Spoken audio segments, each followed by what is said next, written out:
Sound ID Reference from Sonarworks is the 5th update to their very popular room EQ calibration software that is an essential tool to any home studio. This update delivers features that could potentially revolutionize the concept of reference mixing. Are they a gimmick or are they absolutely genius? Let's find out, and stick around till the end of the video because I can actually demonstrate how these features sound.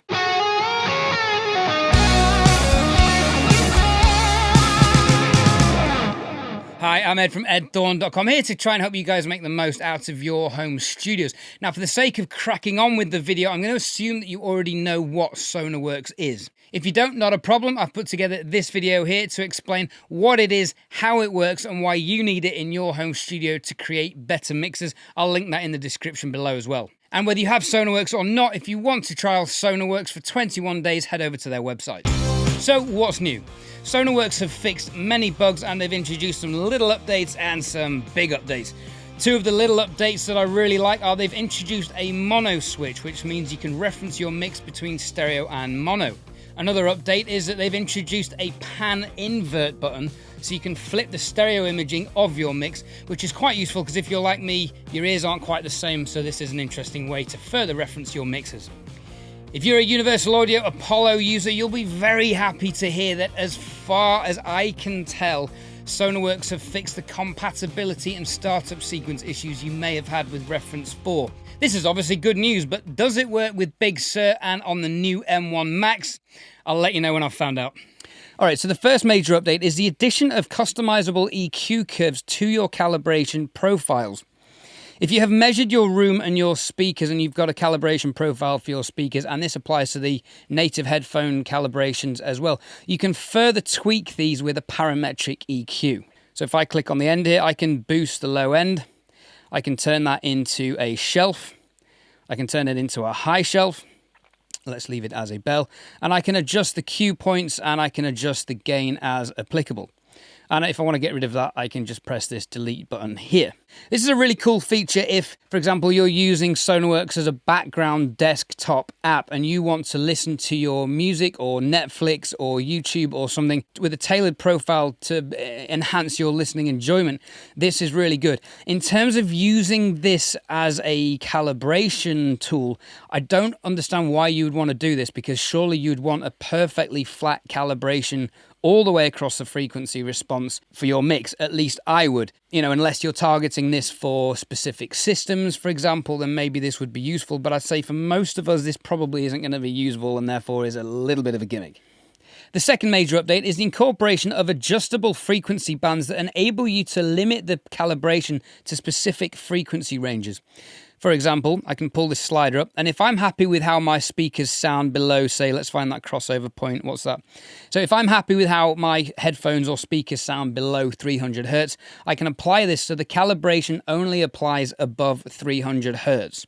And you can set specific ranges, for example, so if I just wanted to target this peak here, I can just calibrate that peak. Now, I wish Sonarworks would introduce multiple frequency bands. I think that would be quite useful. Now, personally, I want to monitor and mix with the most accurate frequency spectrum I can. So therefore, I think this is a little bit of a gimmick as well. However, I'm sure there are uses. I'm suspecting mastering engineers would be able to make use of this. And also from a referencing the low end and the top end, I guess it could be quite useful. Let me know your thoughts in the comments below if you have any ideas for how you could use this.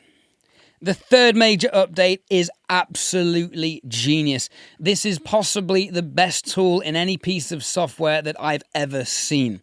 Sonarworks have extensively measured the EQ profiles of a wide range of audio devices your end listener is likely to be listening to your music on. This includes laptop speakers, smartphones, and the dreaded car stereo. These calibration profiles are then superimposed onto your speaker or headphone calibration profiles, providing you with a Sonarworks-style representation of how your mix will actually translate to and sound on these devices. It's like a Sonarworks for Sonarworks on bad devices or something. And you can do all of this within the plugin in your DAW as well. You can check how your mix sounds through a car stereo, through a smartphone, through a laptop, through a set of NS10s whilst mixing. This is really powerful. So what's not been updated? Now, unfortunately, there are still no profiles for in-ear monitors. This is particularly disappointing for me because I use my UE11s for recording drums, for mixing and for editing if I'm traveling. They also haven't added many new headphone profiles. In particular, I was hoping they'd have added a profile for my Austrian Audio HX55 headphones, which I really want to like, so I really want to hear them with a flat frequency response.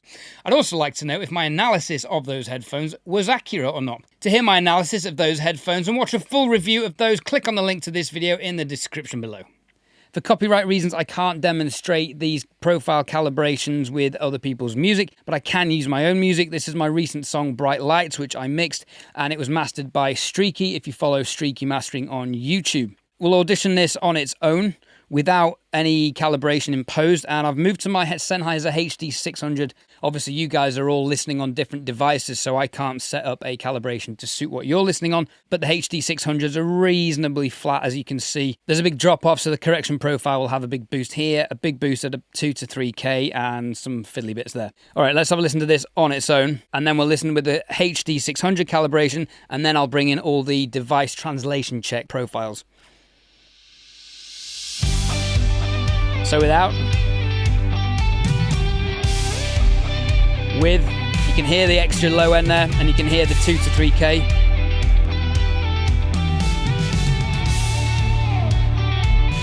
All right. So this is a car stereo, harsh sounding entry level systems. Quite a bit more bass than I would have thought on that.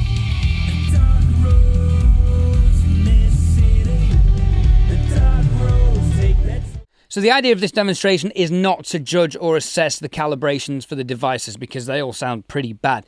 The idea is to assess how does my mix and Streaky's master sound, and can we identify on all the different devices all the individual elements of the mix? Can we hear the click drum? Can we hear the backing vocals, the lead vocals, the guitar picking, the synths? How's the balance between all of those instruments? Are there any frequencies popping out? Is there anything that's particularly harsh or missing, for example? That's what we need to be paying attention to when we're listening to all these calibrations. Let's listen to the AirPods. Wow. So a bit of a low end boost again, and huge boost at 7 and about 15K. Huge boosts. Okay. So that's bringing the hi-hats out far too much, but I am going to put that down to 7 and 15K. Laptop. So MB Professional 15, clearly a MacBook Pro. So in that example, I would say the kick drum is disappearing from the mix on this device, on a MacBook Pro. So what I would possibly do there to fix the mix is go back in. Now, I know I've taken a lot, about 500 hertz out of the kick drum there. I don't like that on drums. So maybe I would try and bring that in, because there's clearly on these speakers nothing below 200 hertz. So to bring the kick some presence on this device, I need to bring in a frequency range that is prominent on this device. So I would maybe be tempted to bring a bit more at about 500 hertz back in here, just to kind of fit in this bump here. Let's keep listening.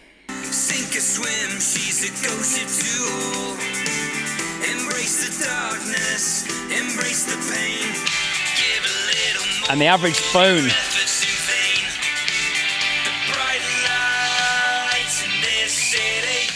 All right, so there, you know, the phone sounds bad, but the reality is a lot of people are going to be listening to music on there. And as you could hear, I could hear everything in the mix. You know, I wasn't missing anything. Now, obviously, I know the song. You guys probably don't. If you do want to listen to the song, I'll put a link to the finished, fully mixed and mastered version in the description below, so you can hear that for reference. But everything is there in the mix. Let's have a listen to a couple more, because I want to demonstrate the studio monitors as well. Mixed cubes, I guess the Auratones. They sound rubbish.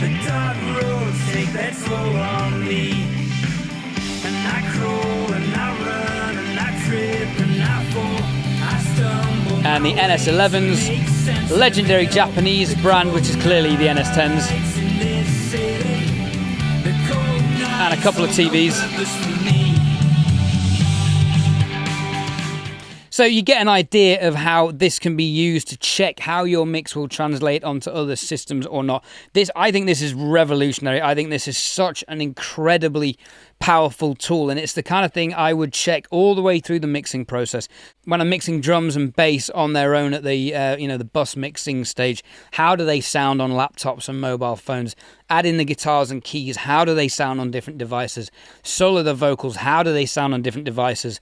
Solo the master bus, how does that sound on different devices? I think this is really, really useful.